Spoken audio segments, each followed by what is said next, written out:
நீ ஒன்றும் பயப்பட ஏன்டா சொத்து வாட்டி இருக்கு, இடத்த வைக்கல, உழவு பண்ணியிருக்கேம்மா. உன் கலப்பை போட்ட இடத்துல நான் இன்னமேல் சட்டி கலப்பை போட்டா தொலி பெறலாதடா.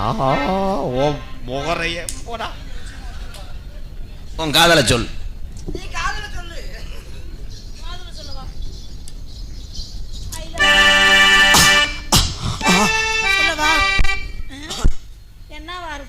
அவனே தெரியாம கியாமியான்னு வாசிக்க.